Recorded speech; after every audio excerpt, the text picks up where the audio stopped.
Students, chapter number 2 acids bases and salt में आज का जो हमारा टॉपिक है 10.1.3 Lewis concept of acid and bases. Previous lecture में हमने बात की थी आर्हीनियस कॉन्सेप्ट की, उसके बाद हमने फिर बात की थी ब्रॉन्स्टेड-लोवरी कॉन्सेप्ट की। आर्हीनियस कॉन्सेप्ट के लिमिटेशंस को भी हमने डिस्कस किया था, ब्रॉन्स्टेड-लोवरी कॉन्सेप्ट के लिमिटेशंस को भी हमने डिस्कस किया था कि हमारे पास आर्हीनियस कॉन्सेप्ट और ब्रॉन्स्टेड-लोवरी कॉन्सेप्ट की जो बेस रखी गई थी, मेन बेस उनकी क्या है, प्रोटॉन है। जैसे आर्हीनियस कहता है कि हर वो सब्सटेंस जो एक्वस सॉल्यूशन में आपको प्रोटॉन प्रोवाइड करता है वो एसिड होता है, और जो हाइड्रोक्सिल आयन प्रोवाइड करता है वो क्या चीज होता है, वो आपके पास बेस होता है। इसका मतलब क्या हो गया कि आपके पास सब्सटेंस के अंदर प्रोटॉन का मौजूद होना लाजमी है। ठीक है। इसी तरह ब्रॉन्स्टेड-लोवरी कॉन्सेप्ट वो क्या कहता है कि अगर कोई भी सब्सटेंस है, केमिकल रिएक्शन के दौरान वो प्रोटॉन ट्रांसफर कर रहा है किसी और सब्सटेंस को, तो वो एसिड होगा। जो प्रोटॉन एक्सेप्ट करेगा वो क्या होगा, वो बेस होगा। सो इस कॉन्सेप्ट की भी हमारे पास ब्रॉन्स्टेड-लोवरी कॉन्सेप्ट की बेस भी किस पे रखी गई है, वो भी प्रोटॉन ट्रांसफर पे रखी गई है। उसकी भी लिमिटेशंस को हमने डिस्कस किया हुआ था कि जैसे हमारे पास सल्फर ट्राइऑक्साइड है, एसिड है, हालांकि इसमें प्रोटॉन मौजूद ही नहीं है। जब प्रोटॉन मौजूद नहीं है तो प्रोटॉन की ट्रांसफर या फिर गेनिंग कैसी होगी, बात समझ में आ गई। इसके बाद हमने बेस की बात की थी कि बेस हमारे पास सपोज करें कैल्शियम ऑक्साइड है, कैल्शियम ऑक्साइड प्रोटॉन को एक्सेप्ट नहीं करता लेकिन फिर भी वो बेस है। ये हमारे पास ब्रॉन्स्टेड-लोवरी कॉन्सेप्ट के लिमिटेशंस आए थे। उसके बाद एक साइंटिस्ट आया था लेविस, उसका नाम था G.N. लेविस। 1923 में उसने more general and broad concept दिया था एसिड और बेस का। और इस कॉन्सेप्ट की बेस किसने, लेविस ने किस बेस पे रखी थी, उसने बेस रखी थी इलेक्ट्रॉन पेयर ट्रांसफर पे। बात क्लियर। लेविस ने अपने कॉन्सेप्ट की जो बेस रखी है वो उसमें मेन जो पॉइंट है वो क्या चीज है, इलेक्ट्रॉन पेयर ट्रांसफर है। पहली बात हो रही थी प्रोटॉन के सेंस में, लेविस कॉन्सेप्ट में बात होगी इलेक्ट्रॉन पेयर ट्रांसफर में। ठीक है। तो लेविस ने भी एसिड को और बेस को डिफाइन किया है, साथ हम कुछ इसके एग्जांपल्स भी डिस्कस करेंगे, 2-3 पॉइंट और भी डिस्कस करेंगे, कुछ इसके लिमिटेशंस भी होंगे उनको भी डिस्कस किया जाएगा। सो फर्स्ट ऑफ ऑल हम स्टार्ट करते हैं कि लेविस ने एसिड को डिफाइन कैसे किया है। सो फर्स्ट ऑफ ऑल हमारे पास बुक में जैसी डेफिनेशन लिखी हुई है, an acid is a substance which can accept a pair of electron. मतलब क्या हो गया कि एसिड कोई भी ऐसा सब्सटेंस है जो कि इलेक्ट्रॉन पेयर को एक्सेप्ट करेगा। बात क्लियर। यहाँ पे फिर से एक वर्ड आ रहा है सब्सटेंस। प्रीवियस लेक्चर में बात हो गई थी कि सब्सटेंस आपके पास मे भी मॉलिक्यूल भी हो सकता है, आपके पास आयन भी हो सकता है। बात क्लियर। फिर हमने डिटेल में इस बारे में बात की थी, मॉलिक्यूल कहाँ पे यूज होता है, आयन पे कैसे कॉन्सेप्ट होगा। हमने ब्रॉन्स्टेड-लोवरी कॉन्सेप्ट में हम इसमें बात की थी। रिवर्सिबल रिएक्शन में हमेशा फॉरवर्ड रिएक्शन में आप मॉलिक्यूल के सेंस में बात करते हैं, रिवर्स रिएक्शन में आप आयन के सेंस में बात करते हैं। So substance which can accept electron pair, ऐसा केमिकल रिएक्शन जिसमें एक सब्सटेंस किसी और सब्सटेंस से इलेक्ट्रॉन पेयर को एक्सेप्ट करता है, तो इलेक्ट्रॉन पेयर एक्सेप्टर जो होगा वो क्या होगा, वो एसिड होगा। जो इलेक्ट्रॉन पेयर डोनर होगा वो क्या चीज होगा, वो आपके पास बेस होगा। अगेन यहाँ पे एक पॉइंट हमारे पास आ गया कि इलेक्ट्रॉन पेयर एक्सेप्टर है तो इलेक्ट्रॉन पेयर डोनर भी होना चाहिए। मैंने प्रीवियस लेक्चर में रेडॉक्स रिएक्शन की एग्जांपल दी थी कि जहां पे रिडक्शन होगी वहां पे ऑक्सीडेशन लाजमी होगी, जहां पे ऑक्सीडेशन होगी वहां पे रिडक्शन लाजमी होगी। ऐसा हो नहीं सकता कि जहां पे ऑक्सीडेशन है वहां पे रिडक्शन ना हो, ऐसा पॉसिबल नहीं है। सो यहाँ भी हमारे पास ऐसा ही है कि अगर इलेक्ट्रॉन पेयर डोनर होगा, इलेक्ट्रॉन पेयर एक्सेप्टर भी होगा। इलेक्ट्रॉन पेयर एक्सेप्टर है तो इलेक्ट्रॉन पेयर डोनर होगा, तब वो lone pair of electron pair accept कर सकेगा। सो हम एग्जांपल को एक डिस्कस कर लेते हैं कि हमारे पास सपोज करें एमोनिया है, NH3। एमोनिया का अगर हम स्ट्रक्चर ड्रॉ करते हैं तो नाइट्रोजन जो है हमारे पास, इसका आउटरमोस्ट शेल में कितने इलेक्ट्रॉन्स होते हैं, 5 इलेक्ट्रॉन्स होते हैं। एक हमारे पास लोन पेयर होता है एमोनिया में नाइट्रोजन के पास, ये तीसरा अनपेयर इलेक्ट्रॉन, ये चौथा अनपेयर इलेक्ट्रॉन, ये पांचवा अनपेयर इलेक्ट्रॉन। और एमोनिया का फॉर्मूला हमारे पास क्या होता है, NH3। कितने हाइड्रोजन लगे हुए, 3 हाइड्रोजन लगे हुए। सो नाइट्रोजन तीसरा इलेक्ट्रॉन अपना शेयर कर लेता है किसके साथ, हाइड्रोजन के साथ। यहाँ पे भी नाइट्रोजन अपना इलेक्ट्रॉन शेयर करता है किसके साथ, हाइड्रोजन के साथ। यहाँ पे भी नाइट्रोजन अपना इलेक्ट्रॉन शेयर कर लेता है किसके साथ, हाइड्रोजन के साथ। सो 2 इलेक्ट्रॉन्स ये हो गए हमारे पास, 2 इलेक्ट्रॉन्स ये आ गए और 2 इलेक्ट्रॉन्स ये आ गए, ये 6 हो गए। एक लोन पेयर नाइट्रोजन का ऑक्टेट कंप्लीट हो गया।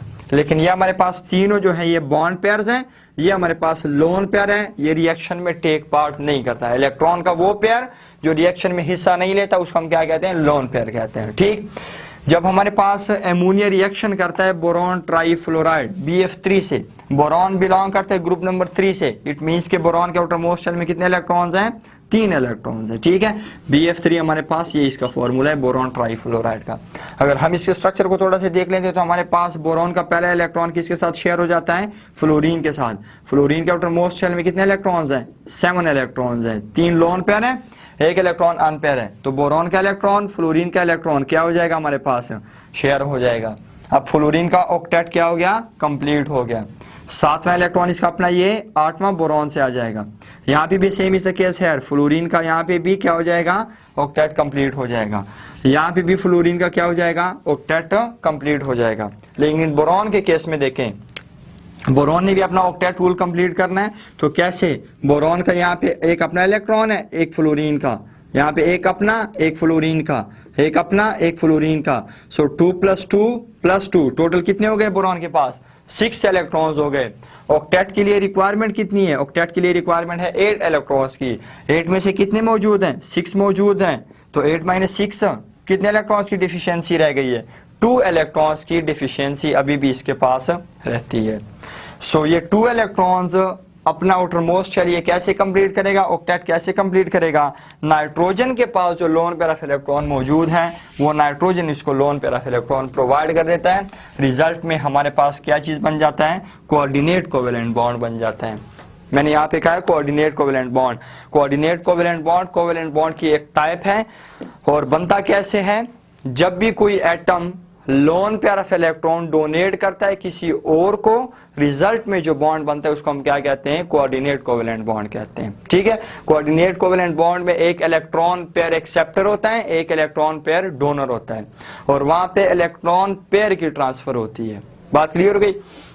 सो हमारे पास नाइट्रोजन अपना loan pair of electron boron को प्रोवाइड कर देगा। रिजल्ट में बोरोन जो होगा वो उसका ऑक्टेट कंप्लीट हो जाएगा।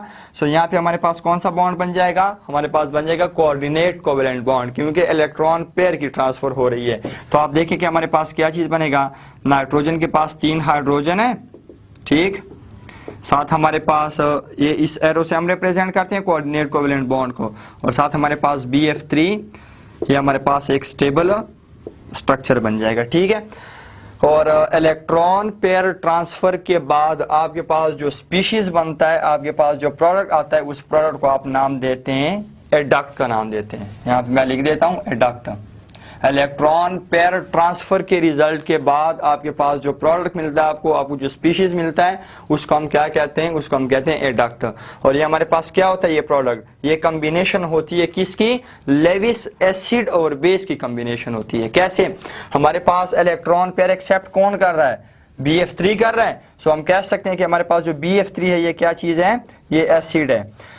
और इलेक्ट्रॉन पेयर डोनर कौन है, हमारे पास नाइट्रोजन मींस के एमोनिया। तो हमारे पास NH3 एमोनिया क्या है, ये हमारे पास क्या चीज है, ये बेस है। तो आप देख सकते हैं कि हमारे पास ये जो एडक्ट है ये किस चीज का कॉम्बिनेशन है, एसिड और बेस का हमारे पास कॉम्बिनेशन है। बात क्लियर। सो इलेक्ट्रॉन पेयर एक्सेप्टर कौन होगा, वो हमारे पास एसिड होगा, और इलेक्ट्रॉन पेयर डोनर जो होगा वो कौन होगा हमारे पास, वो हमारे पास बेस होगा। ठीक है, इसके साथ हम एक और एग्जांपल स्टडी कर लेते हैं, एग्जांपल देख लेते हैं उसमें क्या होता है हमारे पास।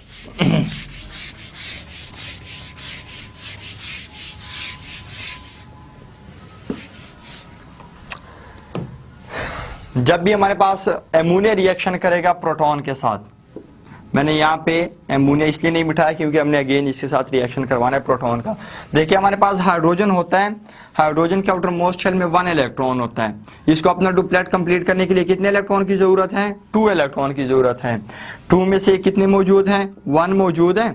कितने की मजीद रिक्वायरमेंट है, इसको 1 इलेक्ट्रॉन की मजीद रिक्वायरमेंट है।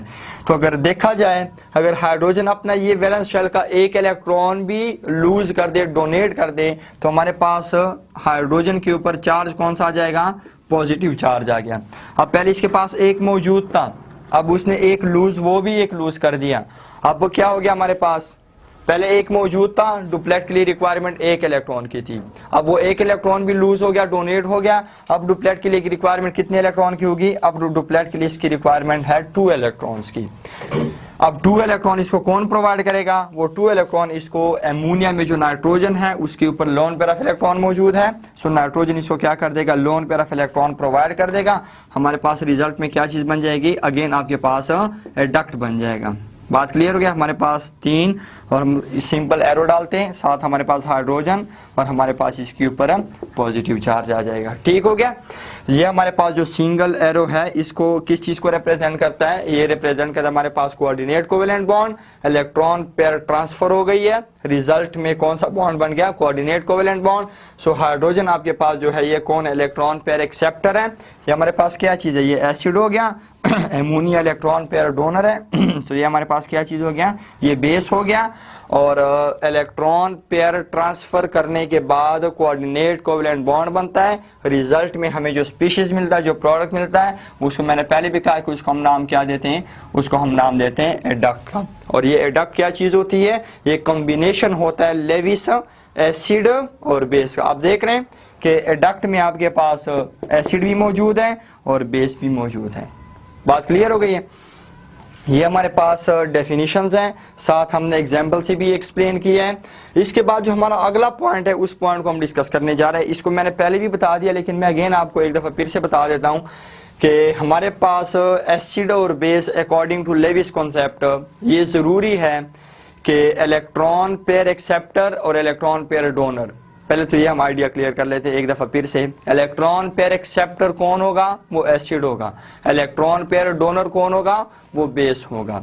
इलेक्ट्रॉन पेयर एक्सेप्टर वो इलेक्ट्रॉन कब एक्सेप्ट करेगा, जब इलेक्ट्रॉन डोनर मौजूद होगा, मतलब कि इलेक्ट्रॉन पेयर प्रोवाइड करने वाला कोई होगा तो इलेक्ट्रॉन पेयर एक्सेप्टर करने वाला जो स्पीशीज होगा वो तब इलेक्ट्रॉन पेयर एक्सेप्ट करेगा।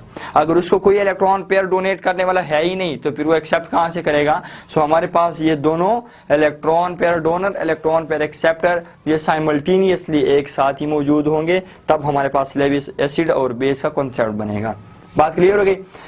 दूसरी बात जो हमारे पास मौजूद है, चूंकि हमारे पास इलेक्ट्रॉन पेयर डोनर क्या चीज है, बेस है। सो इलेक्ट्रॉन पेयर डोनर चूंकि बेस हो गया, यहाँ पे मैंने एक दफा बोला है इलेक्ट्रॉन पेयर डोनर, ये बेस या ये सब्सटेंस इलेक्ट्रॉन पेयर कब डोनेट करेगा, इसके पास हमेशा इलेक्ट्रॉन पेयर अवेलेबल होना चाहिए। और इलेक्ट्रॉन पेयर आप कह सकते हैं कि इसके पास हमेशा लोन पेयर अवेलेबल होना चाहिए। सब्सटेंस है, सब्सटेंस इलेक्ट्रॉन पेयर तब डोनेट करेगा जब उसके पास इलेक्ट्रॉन पेयर या लोन पेयर अवेलेबल होगा, तब वो क्या कर सकेगा, डोनेट कर सकेगा। इसी तरह हमारे पास एसिड, वो इलेक्ट्रॉन पेयर एक्सेप्टर है, वो इलेक्ट्रॉन पेयर एक्सेप्ट कब करेगा, वो इलेक्ट्रॉन पेयर तब एक्सेप्ट करेगा जब उसका ऑर्बिटल में 2 इलेक्ट्रॉन्स को एकोमोडेट करने की आपके पास एकोमोडेशन होगी, 2 इलेक्ट्रॉन एक्सेप्ट करने की उसके पास एकोमोडेशन होगी। सपोज करें हमने BF3 के एग्जाम्पल को स्टडी किया था। BF3 में हमारे पास बोरॉन है ना, बोरॉन क्या काम करता है, बोरॉन काम करता है 2 इलेक्ट्रॉन को एक्सेप्ट करना। अब इसके बाद 2 इलेक्ट्रॉन को एक्सेप्ट करने की एकोमोडेशन मौजूद है, ये 2 इलेक्ट्रॉन को एकोमोडेट कर सकता है। इसका जो एक p ऑर्बिटल है उसमें 2 इलेक्ट्रॉन की डिफिशियंसी है। आप देखें जरा कैसे, आपको पता भी है ऑर्बिटल्स या सब शेल्स, शेल्स ये सारे हम लोगों ने डिस्कस किए हैं 9th में इलेक्ट्रॉनिक कन्फिग्रेशन के टॉपिक में। सो बोरॉन के आउटर मोस्ट शेल में कितने इलेक्ट्रॉन्स हैं, बोरॉन के आउटर मोस्ट शेल में 3 इलेक्ट्रॉन्स हैं। आप देख सकते हैं हमारे पास ऑर्बिटल्स या सब shells S, P, D and F है। S के अंदर 2 इलेक्ट्रॉन्स आ सकते हैं मैक्सिमम, P के अंदर 6, D के अंदर 10, F के अंदर 14। सो बोरॉन की वैलेंस शेल की इलेक्ट्रॉनिक कन्फिग्रेशन क्या है, आपके पास है S2 और आपके पास आएगा P, और चूंकि 3 इलेक्ट्रॉन्स मौजूद हैं, 3 में से 2 इलेक्ट्रॉन्स S सब शेल के अंदर आ गए, 1 इलेक्ट्रॉन किसके अंदर आ गया, 1 इलेक्ट्रॉन आ गया P के अंदर। बात क्लियर हो गई। फिर जब बोरॉन ने फ्लोरीन के साथ रिएक्शन करके 3 फ्लोरीन आ गए, तो एक इलेक्ट्रॉन तीनों फ्लोरीन से आ गया, तीनों फ्लोरीन से 3 इलेक्ट्रॉन आ गए, तो P सब शेल में टोटल इलेक्ट्रॉन्स कितने हो गए, 4। अभी भी ये p सब शेल जो है या p ऑर्बिटल जो है ये इनकम्प्लीट है, क्योंकि इसके अंदर मैक्सिमम इलेक्ट्रॉन की अकोमोडेशन कितनी है, 6 है। इसके पास कितने मौजूद हैं, 4। सो ये p सब शेल को कंप्लीट करने के लिए इसको मजीद 2 इलेक्ट्रॉन की जरूरत है, और वो इसको कौन प्रोवाइड कर देता है, नाइट्रोजन प्रोवाइड करता है। ठीक हो गया। तो आपके पास कोई भी ऐसा सब्सटेंस जो कि इलेक्ट्रॉन पेयर डोनेट करेगा, वो कब डोनेट करेगा, उसके पास हमेशा लोन पेयर ऑफ इलेक्ट्रॉन मौजूद होना चाहिए। ठीक है। जो एक्सेप्ट करेगा उसके पास हमेशा 2 इलेक्ट्रॉन्स को एकोमोडेशन उसके पास होनी चाहिए, इतनी जगह होनी चाहिए कि वहां पे 2 इलेक्ट्रॉन इजीली एकोमोडेट हो जाएं। ठीक है। सो ये हमारे पास डिस्कशन है Lewis concept of acids and bases की। इसके बाद हम थोड़ा सा देखते हैं कि हमारे पास कुछ लेविस एसिड्स भी गिवन है, कुछ लेविस बेसिस भी गिवन है कि कौन लेविस एसिड हो सकता है, कौन बेस हो सकता है, कौन नहीं हो सकता। ठीक।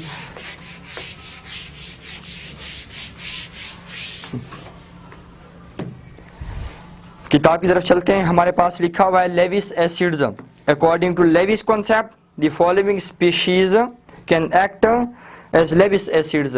हमारे पास कुछ यहाँ पे स्पीशीज गिवन है, कुछ 2-3 पॉइंट्स गिवन है कि हमारे पास इस किस्म के अगर कोई सब्सटेंसेस है आपके पास तो वो लेविस एसिड हो सकते हैं। तो देखें क्या कहते हैं, molecules in which the central atom has incomplete octet. ऐसे मॉलिक्यूल जिसमें सेंट्रल एटम का ऑक्टेट क्या हो, इनकम्प्लीट हो। सपोज हमने BF3 की अभी बात की है कि बोरॉन ट्राईफ्लोराइड है हमारे पास। बोरॉन के आउटर मोस्ट शेल में कितने इलेक्ट्रॉन्स हैं, आपके पास इलेक्ट्रॉन्स है इसके 3 इलेक्ट्रॉन्स, 3 इसके पास अपने मौजूद हैं, एक इस फ्लोरीन का +1, एक इस फ्लोरीन का +1, एक इस फ्लोरीन का +1। सो 3 + 1 4 + 1 5 + 1 6, टोटल कितने हो गए, 6 हो गए। और ऑक्टेट के लिए कितनी रिक्वायरमेंट है, 8 की। सो 8 - 6 आपके पास 2 इलेक्ट्रॉन्स मजीद इसको चाहिए बोरॉन को। सो सेंट्रल एटम का हमेशा ऑक्टेट जो है वो इनकम्प्लीट होगा। ऐसे सब्सटेंसेस जिसमें जिनके मॉलिक्यूल्स में सेंट्रल एटम का ऑक्टेट इनकम्प्लीट होगा वो हमेशा लेविस एसिड होंगे। Again I am telling you, ऐसे मॉलिक्यूल्स जिसमें सेंट्रल एटम का ऑक्टेट इनकम्प्लीट होगा वो हमेशा क्या होंगे, लेविस एसिड्स होंगे। जैसे आपको बोरॉन ट्राईफ्लोराइड नजर आ रहा है, इसमें बोरॉन सेंट्रल एटम है और इसका जो ऑक्टेट है वो इनकम्प्लीट है। इसी तरह आपको दिया हुआ है एल्यूमिनियम ट्राईक्लोराइड। एल्यूमिनियम ट्राईक्लोराइड का भी यही सीन है। एल्यूमिनियम के आउटर मोस्ट शेल 3 इलेक्ट्रॉन्स। ठीक। हमारे पास एक क्लोरीन आ गया, दूसरा क्लोरीन आ गया, तीसरा क्लोरीन आ गया। सेंट्रल एटम कौन है, एल्यूमिनियम है।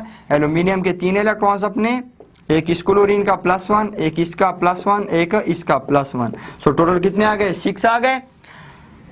ऑक्टेट के लिए कितने की रिक्वायरमेंट है, 8 इलेक्ट्रॉन्स की रिक्वायरमेंट है। सो 8 - 6 आपके पास टोटल कितने आ जाएंगे, 2 इलेक्ट्रॉन्स की मजीद रिक्वायरमेंट है। सो सेंट्रल एटम का जो ऑक्टेट है वो क्या है, वो इनकम्प्लीट है। अब यहाँ पे एक पॉइंट और क्लियर करते हैं कि अगर सेंट्रल एटम का ऑक्टेट इनकम्प्लीट होगा तो वो लेविस एसिड कैसे होगा, वो इस तरह होगा क्योंकि अगर इसका ऑक्टेट इनकम्प्लीट है, इनकम्प्लीट मीन्स ये 2 इलेक्ट्रॉन को एकोमोडेट कर सकता है, तो ये अगर 2 इलेक्ट्रॉन को एकोमोडेट कर सकते हैं तो ये इलेक्ट्रॉन पेयर एक्सेप्ट करेगा, और इलेक्ट्रॉन पेयर एक्सेप्टर कौन होता है, वो अकॉर्डिंग टू लेविस एसिड होता है। ठीक। इसी तरह हमारे पास एक और एग्जांपल दी हुई है आयरन ट्राईक्लोराइड की, उसकी भी हमारे पास यही केस है, इसकी भी हमारे पास 2 इलेक्ट्रॉन्स की डिफिशियंसी है। ठीक है। सो ऐसे मॉलिक्यूल्स जिसमें सेंट्रल एटम का ऑक्टेट इनकम्प्लीट है और वो इलेक्ट्रॉन पेयर को इजीली एकोमोडेट कर सकते हैं, तो वो क्या करेगा, इलेक्ट्रॉन पेयर को एक्सेप्ट करेगा, और इलेक्ट्रॉन पेयर एक्सेप्टर क्या होता है, वो हमारे पास एसिड होता है। सेकंड हमारे पास सेकंड पॉइंट में क्या कहते हैं, simple cation can act as Lewis acids. Simple cations जो हमारे पास होते हैं वो क्या होते हैं, वो लेविस एसिड्स होते हैं। सिंपल केटाइन का क्या मतलब है, मैंने सेकंड एग्जांपल में बात की थी एमोनिया के साथ जब मैंने प्रोटॉन का रिएक्शन करवाया था, H+। ये केटाइन जो हमारे पास इस किस्म के सिंपल केटाइंस होते हैं ये क्या होते हैं, ये लेविस एसिड्स होते हैं। लेकिन सारे के सारे इस तरह सिंपल केटाइन लेविस एसिड नहीं होंगे। ठीक है। ऐसे केटाइंस जो कि इलेक्ट्रॉन पेयर को एक्सेप्ट करने की कैपेबिलिटी हो उनकी, ऐसे सिंपल केटाइंस जो कि इलेक्ट्रॉन पेयर वो एक्सेप्ट कर सकते हो, वो कैटाइंस क्या होंगे, वो लेविस एसिड्स होंगे। अब देखें हाइड्रोजन, प्रीवियस हमने एग्जांपल में बात की है अमोनिया और प्रोटॉन का हमने रिएक्शन करवाया। सो ये हाइड्रोजन जो है इसको डुप्लेट के लिए कितने इलेक्ट्रॉन की जरूरत है, 2 इलेक्ट्रॉन्स को ये इजीली अकोमोडेट कर सकता है और ये 2 इलेक्ट्रॉन को एक्सेप्ट भी कर सकता है, गेन भी कर सकता है। सो ये सिंपल कैटायन हमारे पास क्या चीज है, ये हमारे पास लेविस एसिड है। आगे क्या कहते हैं, all cations act as Lewis acids since they are deficient in electrons. जितने भी कैटायंस है तकरीबन सारे के सारे लेविस एसिड्स के तौर पे बिहेव करते हैं। क्यों? क्योंकि उनमें इलेक्ट्रॉन की डिफिशियंसी होती है। लेकिन यहाँ पे हमारे पास एक्सेप्शनल केस गिवन है कि जो हमारे पास सोडियम है, पोटाशियम और कैल्शियम जो है ये कभी लेविस एसिड्स नहीं हो सकते, क्योंकि इस किस्म के कैटायंस कभी इलेक्ट्रॉन एक्सेप्ट नहीं कर सकते। हमारे पास लिखा हुआ है सोडियम आयन, साथ हमारे पास पोटाशियम आयन और हमारे पास कैल्शियम आयन, ये हमारे पास लिखा हुआ है। ये भी सिंपल कैटायंस हैं, लेकिन ये क्या चीज़ हैं, ये लेविस एसिड्स नहीं हो सकते। क्यों? क्योंकि ये हमारे पास इलेक्ट्रोपॉजिटिव एलिमेंट्स हैं सारे, ये हमेशा इलेक्ट्रॉन डोनेट करने की एबिलिटी रखते हैं, ये हमेशा इलेक्ट्रॉन एक्सेप्ट करने की एबिलिटी इनकी नहीं है, न ये इलेक्ट्रॉन पेयर को एक्सेप्ट कर सकते हैं। सो ये जो कैटायंस है हमारे पास ये लेविस एसिड्स नहीं हो सकते। जबकि हमारे पास प्रोटॉन भी हो रहा है, गिवन है आपको, सिल्वर भी है। इस किस्म के जो कैटायंस होते हैं वो क्या होते हैं, वो आपके पास लेविस एसिड्स हो सकते हैं, क्योंकि इनकी electronegativity as compare to metals के ज्यादा होती है और ये इलेक्ट्रॉन पेयर को इजीली एक्सेप्ट करके एकोमोडेट कर सकते हैं। इनके जो आपके पास सबशेल होते हैं इनकम्प्लीट, उसमें ये इजीली एकोमोडेट हो जाते हैं। जैसे हमारे पास प्रोटॉन है ना, प्रोटॉन का एस सब शेल में एक इलेक्ट्रॉन मौजूद है, हाइड्रोजन का एक एटॉमिक नंबर 1 है, इसके जो सब शेल में एक इलेक्ट्रॉन मौजूद है, कौन से, एस सब शेल में। लेकिन जब ये एक इलेक्ट्रॉन डोनेट कर देता है, लूज कर देता है, तो इसका एस वाला जो सब शेल है या ऑर्बिटल है वो क्या हो जाता है, वो एम्प्टी हो जाता है। और इसमें आपके पास मैक्सिमम इलेक्ट्रॉन्स 2 इलेक्ट्रॉन एकोमोडेट हो सकते हैं। सो ये 2 इलेक्ट्रॉन को एकोमोडेट करके अपना एस सब शेल या ऑर्बिटल क्या कर लेगा, कंप्लीट कर लेगा। ठीक। सो इसके बाद सेकंड हमारे पास लेविस बेसिस जो है ना, उनका भी कुछ हमारे पास दिया हुआ है कि कौन से सब्सटेंसेस, कौन से मॉलिक्यूल्स आपके पास लेविस बेस हो सकते हैं, कौन से नहीं हो सकते। सो पहला हमारे पास गिवन है neutral species having at least 1 loan pair of electrons, for example ammonia, amines, alcohols etcetera as Lewis bases because they contain a lone pair of electron। सो आपके पास क्या कह रहा है कि न्यूट्रल स्पीशीज, ऐसे स्पीशीज जिसमें आपके पास लोन पेयर ऑफ इलेक्ट्रॉन मौजूद हो, और loan pair of electron at least 1 loan pair of electron मौजूद हो, ज्यादा हो सकते हैं लेकिन एक का मौजूद होना जरूरी है। मैंने पहले भी आपको कहा है, जब हम एक्सप्लेन कर रहे थे इनके एग्जांपल्स, वहां पे भी हमारी बात हो गई है। सो आप देख सकते हैं कि आपके पास अल्कोहल्स हैं, अमाइंस हैं और आपके पास अमोनिया भी है। देखिए आपके पास अमोनिया है NH3, नाइट्रोजन के आउटर मोस्ट शेल में 5 इलेक्ट्रॉन्स हैं, 5 में से 3 इलेक्ट्रॉन 3 हाइड्रोजन के साथ शेयर हो जाते हैं और 2 इलेक्ट्रॉन हमारे पास लोन पेयर की फॉर्म में इसके पास मौजूद है। अब इसके पास ये लोन पेयर ऑफ इलेक्ट्रॉन मौजूद है, ये किसी को इजीली डोनेट कर सकता है। बात क्लियर? सो ये हमारे पास क्या हो सकता है, ये लेविस बेस हो सकता है। क्यों? क्योंकि इलेक्ट्रॉन पेयर डोनर क्या चीज है, अकॉर्डिंग टू लेविस कॉन्सेप्ट वो बेस है हमारे पास। इसी तरह हमारे पास जो अमाइंस होते हैं, अमाइंस हमारे पास यहाँ पे लिखे हुए हैं R, आपके पास लिखा हुआ है NH2 लिखा हुआ है। ठीक है, ये हमारे पास RNH2 जो लिखा हुआ है हमारे पास अमाइंस है। इंशाल्लाह चैप्टर नंबर 3 और 4 में इसके बारे में डिटेल से डिस्कस किया जाएगा अमाइंस के बारे में। यहाँ पे हमारे पास R जो है ये क्या चीज़ है, ये अल्काइल ग्रुप है, विच में भी एनी अल्काइल ग्रुप। सपोज करें ये हमारे पास यहाँ पे CH3 है। अब अल्काइल ग्रुप क्या चीज़ है, इसको भी इंशाल्लाह चैप्टर नंबर 3 में डिटेल से डिस्कस किया जाएगा। ठीक है, तो हमारे पास नाइट्रोजन NH2 लगा हुआ है।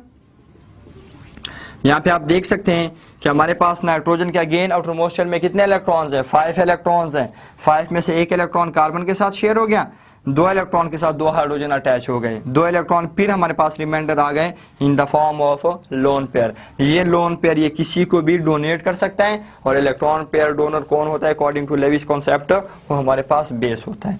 इसी तरह आपके पास अल्कोहल्स में RO और आपके पास H लिखा हुआ है। अब यहाँ पे R हमारे पास क्या चीज है, R हमारे पास बीच में भी एनी अल्काइल ग्रुप।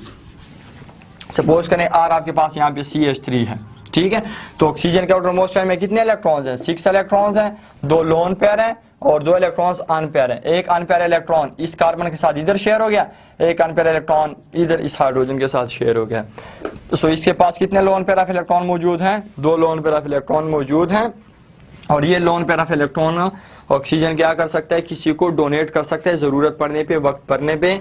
तो इलेक्ट्रॉन पेयर डोनर कौन होता है? वो हमारे पास बेस होता है according to Lewis concept. So alcohols भी हमारे पास एज अ बेस रिएक्ट करते होते हैं। इसी तरह आपके पास H2O जो है, H2O में भी ऑक्सीजन के पास लोन पेयर ऑफ इलेक्ट्रॉन मौजूद होता है, वो भी लोन पेयर किसी को डोनेट कर सकता है। सो हमारे पास H2O as a base reaction करता है, रिएक्ट करता है अकॉर्डिंग टू लेविस कॉन्सेप्ट। ठीक है, ये हमारा पहला पॉइंट यहाँ पे क्लियर हो जाता है। सेकंड हमारे पास है नेगेटिवली चार्ज्ड स्पीशीज और anions, for example chloride, cyanide, hydroxide ions etcetera act as Lewis bases. जैसे हमारे पास एसिड्स में केटाइंस थे कि केटाइंस क्या काम करते हैं? Cation as a Lewis acid react करते हैं। इसी तरह हमारे पास एनाइंस जो हैं, एनाइंस दिए में कि सियानाइड आयंस हैं, साथ हमारे पास क्लोराइड आयंस हैं, हाइड्रोक्सल आयंस हैं और एटसेट्रा इस किस्म के जो एनाइंस आपके पास होते हैं वो क्या काम कर सकते हैं? एज अ बेस रिएक्ट करते होते हैं। कैसे रिएक्ट करते हैं? क्योंकि ये इलेक्ट्रॉन पेयर डोनेट करने की एबिलिटी रखते हैं, ये इलेक्ट्रॉन पेयर प्रोवाइड कर सकते होते हैं।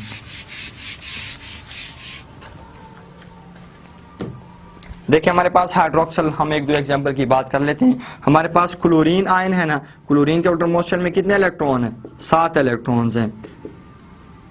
ये हमारे पास 7 इलेक्ट्रॉन है, ये बिल्कुल हमारे पास न्यूट्रल है। लेकिन जब एक इलेक्ट्रॉन इसके पास आ जाता है, ये किसी से एक्सेप्ट कर लेता है, तो हमारे पास ये क्या हो जाएगा?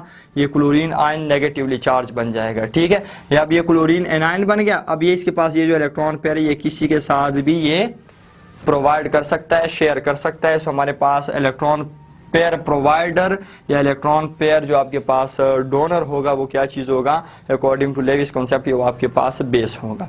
बात क्लियर हो गई? सो हमारे पास सपोज करें यहाँ पे इसके पास अगर प्रोटॉन आ जाते हैं, प्रोटॉन को हमारे पास कितने इलेक्ट्रॉन की रिक्वायरमेंट है? 2 इलेक्ट्रॉन की। ये क्लोरीन क्या कर लेगा? ये 2 इलेक्ट्रॉन इधर शेयर करके हमारे पास स्टेबल HCl मॉलिक्यूल बन जाएगा। सो हमारे पास क्लोराइड आयंस जो है ये क्या काम कर सकता है? ये as a Lewis base react करता है। इसी तरह आपके पास हाइड्रोक्सल आयन है, OH आपके पास है नेगेटिव। अब देखिए हमारे पास ऑक्सीजन के आउटरमोस्ट शेल में कितने इलेक्ट्रॉन है? 6 इलेक्ट्रॉन्स मौजूद हैं। आपके पास 2 लोन पेयर हैं, 2 इलेक्ट्रॉन्स अनपेयर हैं। ये वाला अनपेयर इलेक्ट्रॉन इस हाइड्रोजन के साथ शेयर हो गया, ठीक हो गया। ये इसके पास अपना एक जो छठा लोन अनपेयर इलेक्ट्रॉन है, और जब ये एक इलेक्ट्रॉन और किसी से ले लेता है, हमारे पास ये क्या हो जाएगा? ये नेगेटिवली चार्ज हो जाएगा। ठीक, जब किसी को जरूरत होगी, सपोज करें ये इलेक्ट्रॉन की जरूरत है, ये इलेक्ट्रॉन पेयर हमारे पास किसके पास आ जाएगा? प्रोटॉन के पास आ जाएगा। हाइड्रोजन और हमारे पास हाइड्रोक्सल आपस में कंबाइन होकर क्या चीज बना लेंगे?